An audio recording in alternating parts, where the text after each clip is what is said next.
দেখছেন স্বপ্নধারা স্বাধীন সংলাপ, সহযোগিতায় আলোক হেলথ কেয়ার অ্যান্ড হাসপাতাল।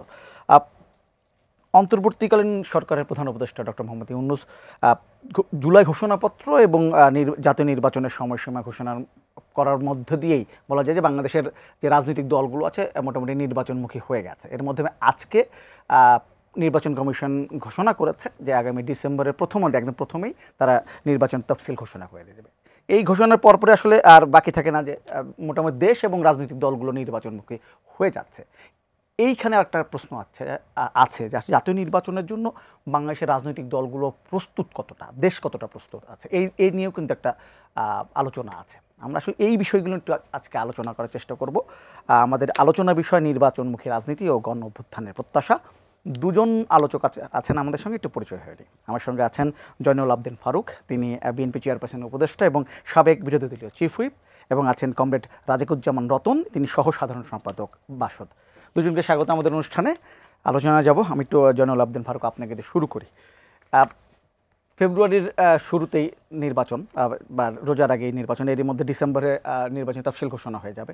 সব কিছু মিলে যদি আমি বলি যে এই ঘোষণার মধ্যে থেকে যে বাংলাদেশের রাজনীতির একটা যে অচল অবস্থা সৃষ্টি হতে যাচ্ছিল বা একটা আশঙ্কা ছিল, সেটা কি কেটে গেল? আপনাকে অনেক ধন্যবাদ। এটিএন নিউজ অত্যন্ত বিজ্ঞ আলোচক রতন ভাই, ওনাকেও আমাদের দলের পক্ষ থেকে একজন সাহসী রাজনৈতিক নেতা হিসেবে ধন্যবাদ জানাই আজকের অনুষ্ঠানে উপস্থিত হওয়ার জন্য। দেখুন, কে বিশ্বাস করলো আর নাই করলো, কিন্তু এক জায়গায় আমরা একত্রিত যে দেশে হাসিনা নাই, দেশে ফ্যাসিস্ট নাই, দেশে আর মানিকের মতো বিচারপতি নিয়োগ করার ব্যবস্থা নাই, খায়রুল হকের মতো প্রধান বিচারপতি বানাবার অবস্থাও নাই, হারুনের ডিবির ভাতের ঘর বানাবার অবস্থা নাই, আয়না ঘর নির্মাণ করার ব্যবস্থা নাই। এইটুকু তো মানুষের মধ্যে একটা বিশ্বাস জন্মিয়েছে জুলাই আগস্ট বিপ্লবের এই সফলতায়। হয়তো আর 2 দিন পরে 1 বছর হবে ডক্টর প্রফেসর মোহাম্মদ ইউনূসের, অনেক কথা হতে পারে। সমালোচনাই তো সবচেয়ে বড় জিনিস। সমালোচনা করলে আমি শুধরাবো, সমালোচনা না করলে আমি আবার বেশি উপরের দিকে উঠে যাব। সেখানে আমি মনে করি যে বিগত 1 বছরে এই সরকার সফলতা কতটুকু এনেছে জনগণই ওনারা চলে যাবার পর বিচার করবে। কিন্তু চলে যাওয়ার আগে শাহাবুদ্দিনের মতো একটা নির্বাচন যদি উপহার দিয়ে যেতে পারেন, আরও সুন্দর ব্যবস্থা করে যেতে পারেন, ইতিহাসে তাদের নাম লেখা থাকবে। কিন্তু সন্দেহ তো শেষ। এখন 5 আগস্ট জাতীয় সংসদ দক্ষিণ প্লাজা থেকে বৃষ্টি ভেজা লক্ষ লক্ষ লোকের উপস্থিতিতে ডক্টর প্রফেসর মোহাম্মদ ইউনূসের মতো একজন ব্যক্তি বক্তব্য বলেছেন যে আমি কালকেই আমার উপদেষ্টা পরিষদের পক্ষ থেকে নির্বাচন কমিশনকে চিঠি দেওয়া হবে যে আগামী রোজার আগেই যেন একটা নির্বাচন অনুষ্ঠিত হয়। সেটা আমরা চিঠিও দেখেছি, নির্বাচন কমিশনের প্রস্তুতি দেখেছি, এবং প্রার্থীদের আচরণ বিধিও চূড়ান্ত করতে যাচ্ছেন। তাহলে দেশ এখন নির্বাচনমুখী, দেশ এখন নির্বাচনের পথে। যতই ঝড় ঝাপটা আসুক না কেন, আমার বিশ্বাস একজন রাজনৈতিক কর্মী হিসাবে দেশের সার্বিক পরিস্থিতি আলোকে দেশে একটি নির্বাচন হবে। সেই নির্বাচন 14-র মতো হবে না, সেই নির্বাচন 18-র মতো হবে না, সেই নির্বাচন 24-এর ভাইয়ে ভাইয়ে নির্বাচন হবে না। এমন একটি নির্বাচন হবে যে আমরা যারা অতীতে ভোট দিতে পারি নাই বা ভোট দেওয়ার ব্যবস্থা করতে পারে, নতুন ভোটাররা ভোট দিতে পারে না, এবার অতি উৎসাহ নিয়ে যারা নতুন ভোটার হয়েছেন এই সরকার আমলে একটা ভোট দিতে পারবেন, এই বিশ্বাসটা তাদের মধ্যে জন্মেছে। আমি একটু কমরেড রাজিকুজ্জামান রতন আপনার কাছে আসবো। আমি আপনাকে জিজ্ঞেস করবো, সরকারের 1 বছর পূর্ণর আগে যে ঘোষণাটা আসলো যে ফেব্রুয়ারির মধ্যে নির্বাচন হবে, রোজার আগে নির্বাচন হবে, একজন রাজনৈতিক নেতা হিসেবে আপনার কাছে কি মনে হচ্ছে? আপনি কি এই নির্বাচন ঘোষণাতে খুশি কি না? আপনি যদি খুশি হন, অনেকে তো আবার দেখছি খুব একটা খুশি না, মানে এই সময় নির্বাচন ঘোষণার কারণে। এটার কারণ কি? রাজনীতিতে এমন কোনো সিদ্ধান্ত বা এমন কোনো ঘটনা ঘটে না যা সবাইকে সন্তুষ্ট করতে পারে। সবাইকে সন্তুষ্ট করা রাজনীতির কাজ না। কিন্তু আপনারা সবাই তো নির্বাচন চেয়েছিলেন, একটা যুক্তিকে উপস্থাপন করা রাজনীতির কাজ। এই যুক্তির বাইরেও তো অনেকে থাকতে চান, অনেকে তো যুক্তির বিরোধিতা করতে চান। যদি কেউ মনে করেন নির্বাচন না হওয়াটা তার জন্য লাভজনক, তাহলে সে জায়গা থেকে তিনি নির্বাচন না হওয়ার পক্ষে কথা বলবেন। কেউ কেউ হয়তো মনে করবেন নির্বাচন হলেও আমার কী লাভ, নির্বাচন না হলেই বা আমার কী লাভ, সেক্ষেত্রে তিনি নিরপেক্ষ থাকতে পারেন। কেউ কেউ মনে করেন নির্বাচন হলে আমার কোনো লাভ নাই, কিন্তু দেশ একটা জবাবদিহির মধ্যে আসুক, সেক্ষেত্রে আমাদের ব্যক্তিগত কোনো লাভ না হলেও একটা নির্বাচনী ব্যবস্থা আসুক। আবার নির্বাচন এমন একটা বিষয়, জনগণ অন্তত বলবে যে যারা আমাদের ভোট নিয়েছে তারা আমাদের কাছে দায়বদ্ধ। যদি তারা তাদের কমিটমেন্ট অনুযায়ী নির্বাচনী ইস্তেহার অনুযায়ী কাজ না করে, আমরা তাদেরকে অ্যাকিউজ করতে পারবো।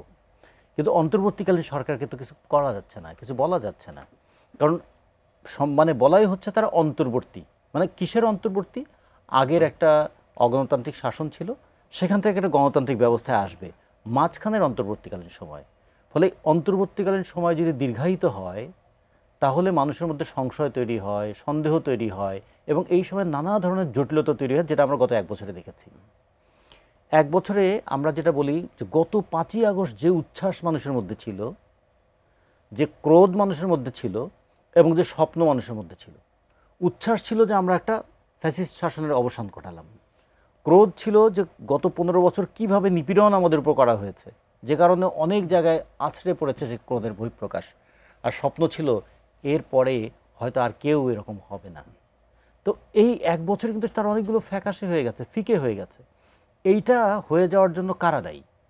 স্বপ্ন দেখাটা কি আমাদের দোষ, নাকি স্বপ্ন বাস্তবায়নের দায়িত্ব যার উপর আমরা অর্পণ করেছিলাম তার ঠিক মতো দায়িত্ব না পালন না করাটা?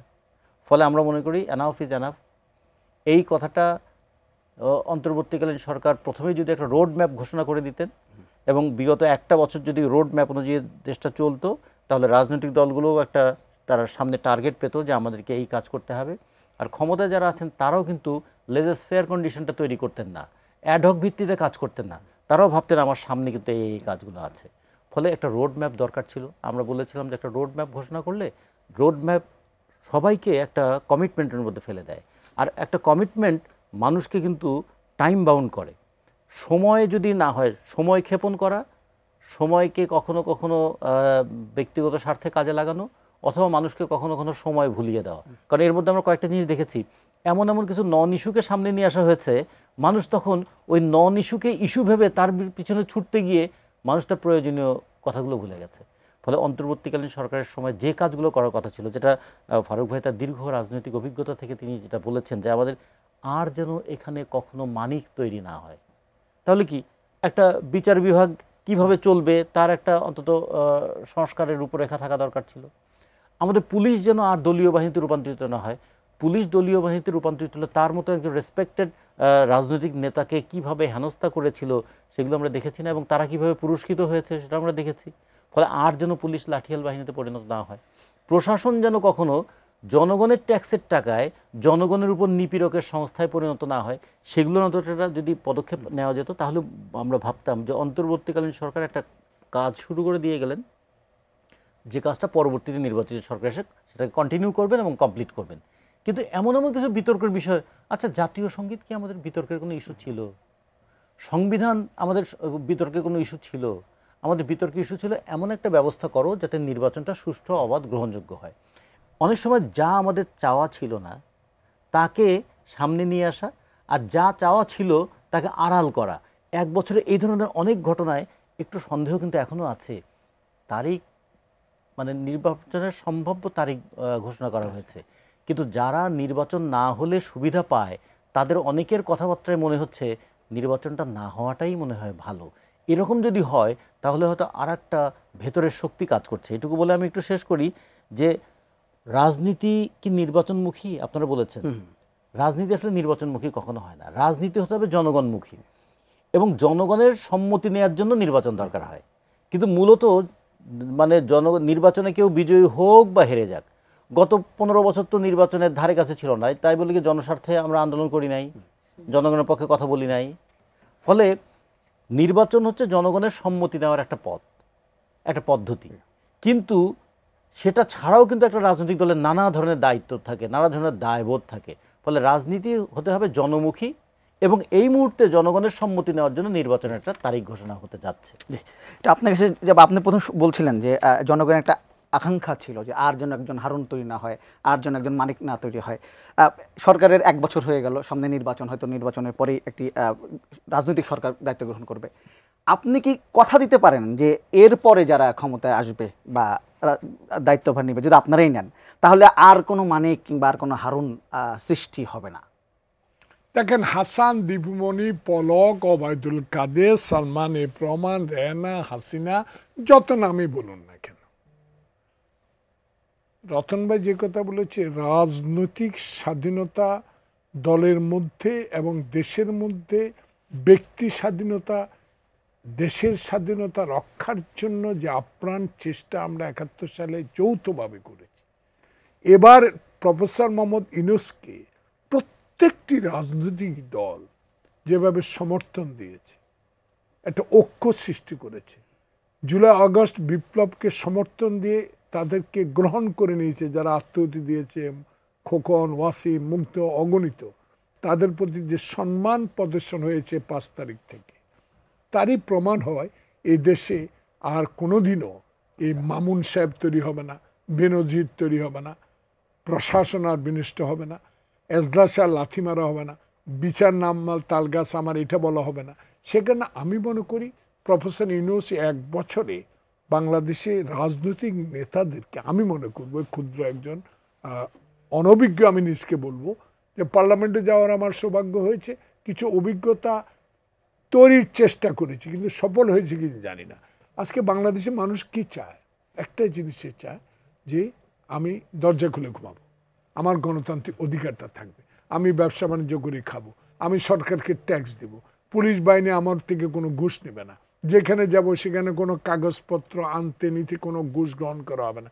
এটাই তো সমাজনীতি, এটাই শেখ মুজিবুর রহমান কেন মরল?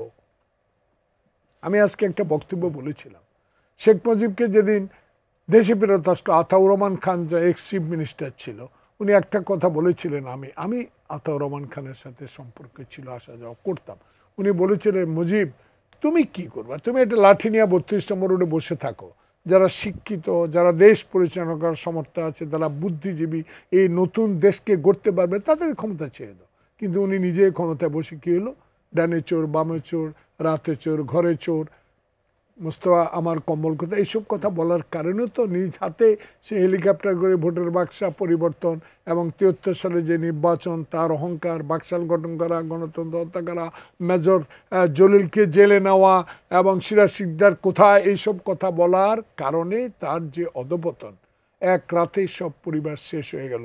কারণ যারা লুটতারাজ করেছে তারা কিন্তু শেখ মুজিবের পরিবারের জন্য 1 মিনিটের জন্য কাঁদে নাই, 1 মিনিটের জন্য আন্দোলন করে নাই। সেখানে আমি মনে করি প্রফেসর মোহাম্মদ ইউনূস এই বিপ্লবের পর অন্তত রাজনীতিবিদদেরকে শিখিয়ে দিয়ে গেছে যে দেশের জন্য, দশের জন্য, মানুষের জন্য যা করার সেটাই আপনারা করতে পারবেন। আমি এমন একটা নির্বাচন দিব যে নির্বাচনে যারাই সরকার গঠন করুক না কেন, আমার ভোট আমি দিব, তরুণরা ভোট দিবে, যারা গত 3 বার কোনো নির্বাচনে অংশগ্রহণ করতে পারে নাই, ভোট দিতে পারে নাই, ভোট কেন্দ্রে যেতে পারে নাই, তাদের পরে ছেড়ে দেন আগামীতে জনপ্রতিনিধি কারা হবে, তারাই দেশ পরিচালনা করবে। তবে আপনার প্রশ্ন শেষ, দেশ পরিচালনার ক্ষেত্রে যদি আবারও ফ্যাসিস্টের জন্ম হয়, তাহলে কেউ কোনোদিন কাউকে আর ক্ষমা করবে না।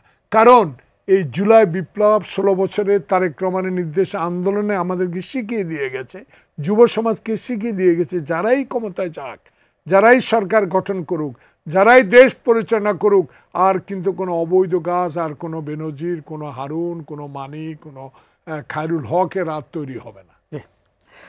আসবে, আমি একটু আপনার কাছে একটু জানতে চাইব, নির্বাচনের মানে পুরো নির্বাচনের পরিস্থিতি যদি জানতে চাই, পরিবেশ।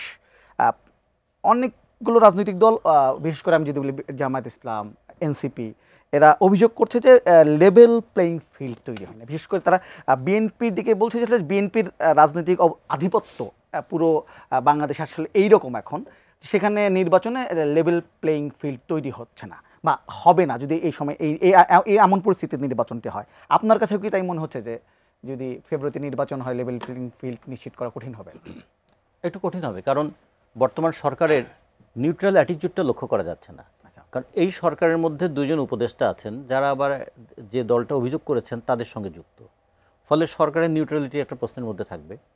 দ্বিতীয়ত এই সরকার ঘন ঘন যে দলটার কথা বেশি বলেন, জামাত ইসলামের কথা বলেন, ফলে তারাও একটু তাদের স্নেহের ছায়ায় আছেন, সেটা তাদের বোঝা যাচ্ছে। তার মানে এনসিপি এবং জামাত দুইজনই কিন্তু সরকারের গুড বুকে আছে। ফলে এক্ষেত্রে তো একটা প্রশ্ন যে সরকার কি তার নিউট্রালিটি রক্ষা করতে পারছে প্রশাসনে এবং অন্যান্য কাজে? আচ্ছা, তারপর আর একটা বিষয় আছে কি, যে দীর্ঘদিনের বঞ্চনাজনিত একটা হাহাকার ছিল বিএনপির নেতাকর্মীদের মধ্যে। তাদের মধ্যে এক ধরনের বিশৃঙ্খলা আছে, তাদের মধ্যে চাঁদাবাজির নানা অভিযোগ আছে এবং তারা ইতিমধ্যে অনেককে বহিষ্কারও করছেন। তার মানে দলের মধ্যেও কিন্তু একটা প্রচণ্ড একটা বিশৃঙ্খল পরিস্থিতি আছে। তৃতীয়ত, জনগণের মধ্যে এক ধরনের অনিশ্চয়তার মনোভাব আছে। কমিটমেন্টগুলো কি হবে রাজনৈতিক দলের? আচ্ছা, কমিটমেন্ট হলেই সে কমিটমেন্টটা কি তারা বাস্তবায়ন করবে? ফলে কমিটমেন্টকে বাস্তবায়ন করার জন্য কি পদক্ষেপ নেওয়া যেতে পারে? চতুর্থত আরেকটা বিষয়ে কনফিউশন আছে, যে এই যে আমাদের ঐক্যমত্য কমিশন একটা হলো, এই ঐক্যমত্য কমিশন অনেক বিষয় নিয়ে ঐক্যমত হওয়ার চেষ্টা করলেন, কিন্তু শেষ পর্যন্ত দেখা গেল যে যত বৈঠক করেছেন, যত আলোচনা করেছেন, শেষ পর্যন্ত ফলাফল দেখা গেল তাদের মধ্যে ঐক্যমত্যটা খুব বেশি দাঁড় করাতে পারলেন না। কেন পারলেন না? তারা কি চেষ্টা করে ব্যর্থ হলেন, নাকি ব্যর্থ হওয়ার জন্যই চেষ্টা করেছিলেন? এমন এমন ইস্যুগুলো নিয়ে এসেছিলেন যেগুলো আসলে মানে ঐক্যমত হবে না। মানে একটু জেনে, মানে এটা কি এমন একটা খেলা যে খেলাটা আমি হেরে যাব জেনেই খেলতে নেমেছি, এইরকম কি? তো ফলে এগুলো কিন্তু মানুষের মনের মধ্যে নানা ধরনের প্রশ্ন তৈরি করছে। কিন্তু সবচেয়ে বড় বিষয়, আমাদের দেশের রাজনীতিতে ক্ষমতা পরিবর্তনের যে তিনটা পথ আমরা দেখেছি, একটা হচ্ছে যে যদি বলি যে জনগণের সম্মতি নিয়ে রাষ্ট্র ক্ষমতায় থাকা, সেটাকে আমরা বলি নির্বাচন। আর হলো যে জনগণের সম্মতি তোয়াক্কা না করে ক্ষমতা দখল করা, সেটাকে বলি আমরা সেনা অভ্যুত্থান। আর একটা আছে যে জনগণের বিপক্ষে শাসক গোষ্ঠী দীর্ঘদিন কাজ করতে করতে জনগণের মধ্যে এমন একটা ক্রোধ তৈরি হয় যে জনগণ শাসক গোষ্ঠীর সমস্ত কিছুকে উচ্ছেদ করে ফেলে, যেটাকে বলে অভ্যুত্থান। তাহলে আমাদের এই তিনটা পদ্ধতি আছে, কিন্তু আমরা তাহলে অভ্যুত্থান কি ঘন ঘন করব? আচ্ছা, আমরা কি সেনা অভ্যুত্থানকে প্রত্যাশা করব? তাহলে আমাদের শেষ পর্যন্ত প্রত্যাশা কি নির্বাচন? যদি এটা দুর্বলও হয়, ভুলও হয়, তারপরেও কিন্তু এই নির্বাচনের পথেই আমাদেরকে রেকটিফাই করে করে এগোতে হবে। ফলে যেহেতু পথটা এখন পর্যন্ত আপাত গ্রহণযোগ্য পথ এটাই, ফলে এই পথে হাঁটাটাই একটু উচিত। সন্দেহ থাকলে সন্দেহ দূর করার পদক্ষেপ নিতে হবে, কিন্তু সন্দেহ আছে বলে বিলম্বিত করাটা কিন্তু আর এক নতুন ধরনের ষড়যন্ত্রের আভাস তৈরি করবে। জয়নুল আবেদিন ফারুক, আপনার কাছে এই যদি লেভেল প্লেইং ফিল্ড নিয়ে একটু জানতে চাই, মাঠ পর্যায়ে বিএনপির রাজনৈতিক যে আধিপত্য, সেখানে এই মুহূর্তে যদি নির্বাচন হয়, সেটা আসলে কি অন্যান্য দলের জন্য সেই লেভেল প্লেইং ফিল্ড নিশ্চিত করা সম্ভব হবে?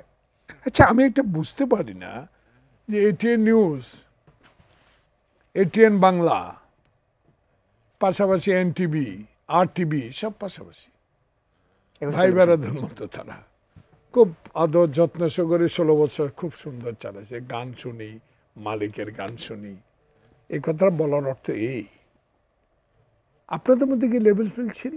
ছিল না। কিছু লোক, রতন ভাই আমার সবচেয়ে প্রিয় লোক, একজন বিপ্লবী মানুষ, আমার বয়সে মনে হয় 2-4 বছরের ছোট হবেন বা বড় হবে জানি না। আমি মাঝে মধ্যে আপনাদের মিডিয়ার, আমি খুব মিডিয়া ভক্ত লোক, কিন্তু ফ্র্যাঙ্কলি বলি খুবই আমরা পছন্দ করি আপনাকে। আমি আমি আমি খুব পছন্দ করি আপনাদেরকে, কারণ এদের লেখন, আমি যখন ক্লাস 6 বা 7-এ পড়ি, অবজারভার পত্রিকা আমি পড়তাম। বাবাকে কি বুঝোস? আমি কি না বুঝলে তুমি বুঝাই দিবা। একটা কলাম ছিল, নাম্বার আমার 763 নম্বর ছিল, আই ওয়াজ দ্য মেম্বার। তখন থেকে মিডিয়ার প্রতি আমার একটা এই কথাটা এই জন্য বললাম যে মিডিয়াগুলো আপনারা কথা বলতে পারতেন না। আজকে একটা মুক্ত আকাশী প্রশ্নগুলা, বহুদিন আপনাদের এটিএন বাংলার আমি দরজা থেকে ডিজিডি আমাকে বিদায় করে দিয়েছি, রতন ভাই কথা বলতে দেয় নাই। আজকে নির্দ্বিধায় চলে আসতেছি, জীবনেরও ইনশাল্লাহ কোনো হুমকি না, আল্লাহ ছাড়া কেউ না, মালিক নাই, অ্যাক্সিডেন্ট ছাড়া মরারও কোনো ভয় নাই, কেউ গুলি করেও মারবে না, এমন একটা বিশ্বাস জন্মেছে। কেন? যে ছাত্র জনতার বিপ্লবের সাথে আমাদের অতীতের বিপ্লব, অতীতের সাংগঠনিক শক্তি প্রয়োগ করে হাসিনা বিরোধী আন্দোলনে সকল ঐক্যের, ওনাদের সাথে রাজপথে থেকে ঐক্য করে যে অবস্থা এখন সৃষ্টি হয়েছে, আপনারা সে কথাগুলো বলতে পারছেন। না আজকে এই প্রশ্ন আপনি করতে পারেন লেভেল ফিল কিসের? আমি তো সব কিছু ছেড়ে দিয়েছি। দেখেন জাহাঙ্গীর সাহেব উপদেষ্টা কি হোম 47,000 কেন্দ্রে বডি ক্যামেরা থাকবে।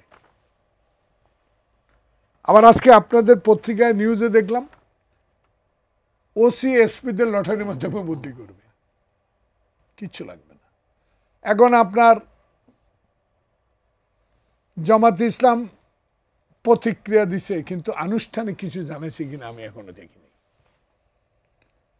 কেউ কেউ বলছে যে পিআর পদ্ধতি করতে হবে, কেউ কেউ বলছে গণভোটের মাধ্যমে সংবিধান সংশোধন করে করতে হবে। আবার জুলাই বিপ্লব নিয়ে এনসিবি যে নতুন দলটা স্বাগত জানায়, এরা আরও ইনশাল্লাহ ভালো করবে, ভালো হবে, তারাও প্রতিক্রিয়া দিয়েছে যে নির্বাচন তো দরকার। তাহলে লেভেল ফিল এখন যদি না হয়, মনে করেন যে নির্বাচন কমিশন বলা শুরু করছে কেউ আজ্ঞাবহ, তাহলে এই নির্বাচন কমিশন যখন বানানো হলো, তৈরি করা হলো, প্রস্তুত করা হলো, তখন তো কেউ এটা বিরোধিতা করেনি। ওই যে ভাই রতন ভাই বললো 2 জন উপদেষ্টা আছে, উপদেষ্টার থেকে এসে কিন্তু দলের প্রধান হয়েছে, মনে আছে? সে কারণে লেভেল ফিল্ডটা এখন কারোর জন্য, লেভেল ফিল্ড এখন একটাই, সারা বাংলাদেশে ইউনুসকে বিশ্বাস করি, শাহাবুদ্দিনের মতো বিশ্বাস করি, উনি একটা সুষ্ঠু ভোট দিতে পারবে, এটা আমার বিশ্বাস। এইসব বলে আর কোনো লাভ নাই। এখন সবাই চলেন ট্রেনে উঠি, এলাকায় যাই, গ্রামে গঞ্জে যাই, প্রার্থী ঠিক করি, জনপ্রিয়তা যাচাই করি, আগামীতে কে কত ভোট পাবো, কে কত সিট পাবো, কে সরকার গঠন করবে। কারণ আমাদের নেতা তারেক রহমান, আমি ধন্যবাদ জানাই তাকে, স্পষ্ট বলে দিয়েছে আমি একা নই। এখন আমাদের মধ্যে যেন আর ফাঁকটা তৈরি না হয়। যারা আমার সাথে, আমার দলের সাথে আন্দোলনে ছিলেন, হাসিনা বিরোধী একটা স্লোগান দিয়েছে একা, তাও তাকে নিয়ে আমি সরকার করব। অতএব স্পষ্ট। এই জন্য আমি মনে করি যে এই প্রজন্ম যারা ভোট দিতে পারে নাই, আমাদের নেতা তারেক রহমান স্পষ্ট বলে আসুন, তারুণ্যদের ভোটটা নেওয়ার জন্য যেটা প্রয়োজন, সততা, গণতন্ত্রের প্রতি বিশ্বাস, সংবিধানের প্রতি বিশ্বাস, 71-এর যুদ্ধের প্রতি বিশ্বাস, জুলাই আগস্টের বিপ্লবের প্রতি বিশ্বাস, সেই বিশ্বাসের প্রতি আপনাদের সবাইকে আস্থা রেখে একটা নির্বাচনের জন্য এই সরকারকে সহায়তা করতে হবে। তাই লেভেল ফিল্ড এখানে আর কিছু দরকার না, একটাই দরকার, এই সরকারকে সহযোগিতা করে একটা নির্বাচন উপহার দেওয়া। ফারুক ভাই যেমন বলছিলেন যে আসলে এখন সবাই নির্বাচনের ট্রেনে উঠে গেছে, এখন আসলে নির্বাচনের দিকে যাত্রা। এই যে নির্বাচনের তারিখ ঘোষণা হয়ে গেল, মানে মাস অন্তত ঘোষণা হয়ে গেছে, জুলাই ঘোষণাপত্র এসছে, এই ফাঁকে কি জুলাই যে সনদ আমরা চাচ্ছিলাম বা একটা আলোচনা আসছিল, জুলাই সনদ ঘোষণা করা হবে, সেটি কি আলোচনার বাইরে চলে গেল কিনা? এটা নিয়ে তো অনেকগুলো বৈঠক হয়েছে, অনেক বিষয় নিয়ে অনেক বিতর্ক হয়েছে, দিনের পর দিন তারা আলোচনা করেছেন, করে অন্তত 35টা রাজনৈতিক দল তারা তাদের মনোভাবটা প্রকাশ করেছে। এই মনোভাবটাকে বিবেচনায় নিয়ে এখন একটা সনদের জায়গায় আসবেন। এখানে অনেকগুলো বিষয় আছে যেগুলো আমরা খুব দ্রুত একমত হয়ে গেছি। কিছু কিছু বিষয় আছে যেটা একমত হওয়াটা খুব মুশকিল, হওয়া যাবে না। আচ্ছা, মুক্তিযুদ্ধ প্রশ্নে জামাত এবং বাসদ কি একমত হতে পারবে না। মুক্তিযুদ্ধের একজন সেক্টর কমান্ডার ছিলেন, জেট ফোর্সের অধিনায়ক ছিলেন জিয়াউর রহমান, আর সেই সময় মুক্তিযুদ্ধের বিরোধিতা করেছিল জামাত।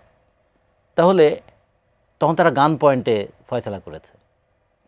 এখন রাজনৈতিক সংস্কৃতি, সহনশীলতা যাই থাকুক, মুক্তিযুদ্ধ নিয়ে যখন আলোচনা আসবে, ফারুক ভাই কি পারবেন তাদের কথার সঙ্গে একমত হতে?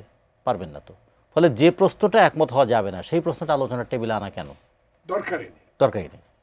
তাহলে আলোচনার টেবিলে নিয়ে আসতে হবে যেগুলো নিয়ে আমরা একমত হতে পারবো, সেই বিষয়গুলো নিয়ে এসে আমার মনে হয় একটা ঘোষণাপত্র হয়ে যেতে পারে, কোনো অসুবিধা নেই। আর ঘোষণায় কী লেখা থাকলো তার চেয়ে বড় কথা আমরা মর্মে সেটা কতটা ধারণ করি। আমরা অন্তত এটুকু ধারণ করি যে আর কেউ আমরা ফ্যাসিস্ট হব না। আমরা একটু ধারণ করি আর কখনো দিনের ভোট রাতে হবে না। আমরা এটুকু ধারণ করব নির্বাচন কমিশনকে আজ্ঞাবহ প্রতিষ্ঠানে পরিণত করা হবে না। আমরা তো এটুকু ধারণ করি নির্বাচনে হেরে গেলেও এটা মেনে নেব এবং আবার বিজয়ী হওয়ার চেষ্টা করব। এবং অন্তত এইবার অন্তত আমরা দেখতে চাইব যে অন্তর্বর্তীকালীন সরকার সে তো আর কোনো ক্যান্ডিডেট দেবে না, তার কারোর প্রতি স্নেহ থাকতে পারে কিন্তু সে তো আর কোনো ক্যান্ডিডেট দিচ্ছে না। ফলে তার পক্ষে নির্বাচনকে দলীয়করণ করা বা প্রভাবিত করার স্কোপটা কম, ফলে তিনি তার জায়গাটায় অন্তত এইটুকু প্রমাণটা রাখবেন যে নির্বাচনটা সুষ্ঠু হওয়ার জন্য যা যা করা দরকার আমরা করব। এগুলো যদি হয় তাহলে আপাত অর্থে আমরা মনে করব যে এটাই একটা লেভেল প্লেয়িং ফিল্ড। আর যেটা ঐক্যমতের যে প্রশ্নটা, সেটা আমরা বলবো যে অনেকগুলো বিষয় আছে, বহু বছর ধরে আমাদের এগুলো ফয়সালা করতে হবে, সেটা আমাদের চলতে থাকবে, এটাই তো রাজনীতি। যেমন ফারুক ভাইদের সঙ্গে আমাদের একটা জায়গায় একমত হয়েছিল, আমরা এই শেখ হাসিনার দুঃশাসনের বিরুদ্ধে লড়াই করেছি, কিন্তু আমরা সমাজতন্ত্র চাই, তারা পুঁজিবাদ চায়, এই প্রশ্নে তারা একমত হবে না। এই প্রশ্ন তো আমাদের এটা চলতেই থাকবে। ফলে এখন যদি বলেন আসেন দুইজন পুঁজিবাদ আর সমাজতন্ত্র এক হয়ে যাক, তাতে হবে না। তো ফলে এইরকম অনেক বিষয় আমরা জানি যে এখানে বলে একটা ডেমোক্রেটিক ডিসেন্সি, মানে আমি জানি যে বিষয়টা নিয়ে আপনার সঙ্গে আমি একমত হতে পারবো না, আমি খুব ডিসেন্টলি সেই বিষয়গুলো আমি একটু আলোচনার বাইরে রাখবো। এটা তো অনেকটা কৌশলও তো, তাই না? যে একমত হওয়ার ক্ষেত্রে তো সবসময় শুধু তর্ক করেই একমত হওয়া যায় না, সেক্ষেত্রে কখনো কখনো একমত হওয়ার জন্য কিছু পদ্ধতি প্রয়োগ করতে হয়, কিছু বুদ্ধিমত্তা প্রয়োগ করতে হয়, কিছু কমন সেন্সও প্রয়োগ করতে হয়। তো ফলে সেগুলো প্রয়োগ করে আমার মনে হয় এটা করা সম্ভব। আর যদি মনে করি যে এমন একটা প্রশ্ন তুলবো, আমাদের গ্রামে কিন্তু এই স্বভাবটা আছে, এমনকি বিয়ের আলোচনার মধ্যে একজন এমন একটা তেরা কথা তুলে দেবে, ওই বিয়েই ভেঙে যায়।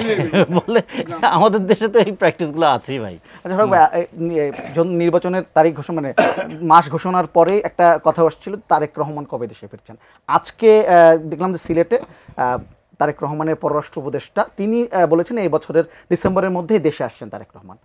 তাই আপনি কতটা? আপনি সিলেট থেকে বলেছেন আর লন্ডন থেকে? উনি সিলেট থেকে। উনি সিলেটে আসছেন। ভদ্রলোক মানুষ, ভালো মানুষ, ভালো কথাও বলেন মাঝে মাঝে।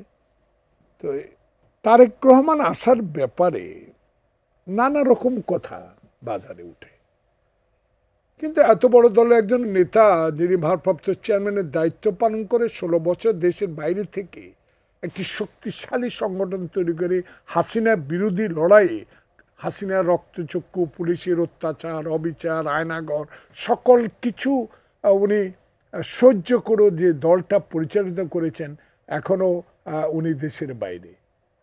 নিশ্চয় উনি আসবেন। এটা নিয়ে কে কি বলছে এটা নিয়ে কোনো উত্তর দরকার নাই। সময় মতোই দেখবেন, সময় মতোই উনি চলে আসবে।